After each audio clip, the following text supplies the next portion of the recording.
For the next U.S. president, China will certainly be at or near the top of his foreign policy agenda. China is the world's second largest economy. It is the largest foreign holder of U.S. debt, and it provides more loans to the developing world than even the World Bank. Whether we're talking about global climate change or the global economy, China is increasingly shaping the world in which we live. When I think about the challenge that China might pose for the next president, I think of it in terms of three things. First, the president's China inbox will be overflowing.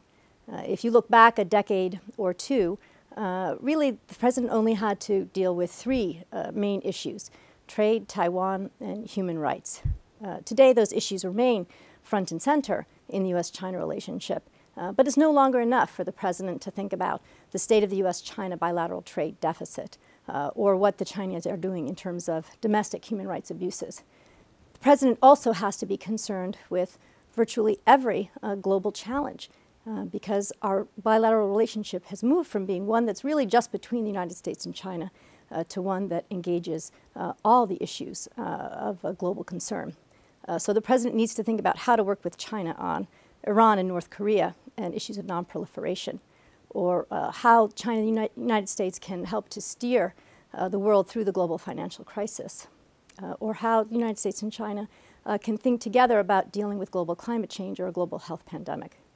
So the first challenge for the president really will just be to sit down with his inbox and this proliferation of issues to figure out what will be his priorities for the next 2 to 4 years in dealing with this incredibly complex relationship. I think the second challenge for the president will be how to deal with an increasingly assertive and expansive China. Over the past 20 to 25 years, China's foreign policy has largely been guided by Deng Xiaoping's dictum, hide brightness, cherish obscurity. And that's no longer the case.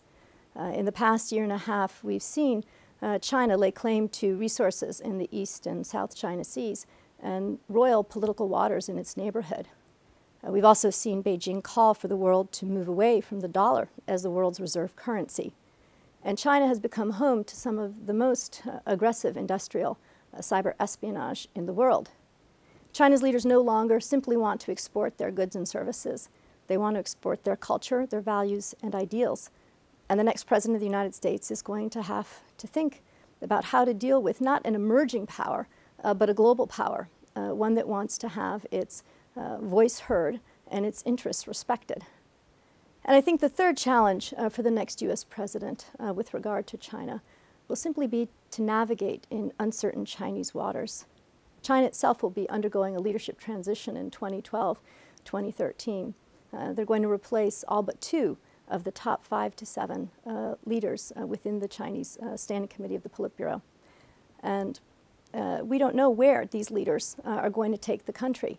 We don't know whether they're going to push forward with economic reform or continue with more nationalistic and conservative economic policies that we've seen over the past 5 to 8 years. We don't know whether they might, in fact, open the country up to political reform, pursue better governance, transparency, the rule of law. Those are things that could have a transformative effect on the U.S.-China relationship. And we don't know whether China will seek to be a leader or a partner or a spoiler within the international community. So the next president of the United States is going to have to be attuned to these changes that are underway within China, and is going to have to be flexible in his responses to the evolution of this country. Overall, I think the challenges that the next president of the United States is going to face with regard to China are significant. He's going to have to spend a lot of time thinking about how to work with China, how to work around China, and in many instances, I'm afraid, how to work with our allies to pressure China as China transforms itself and in the process transforms the rest of the world.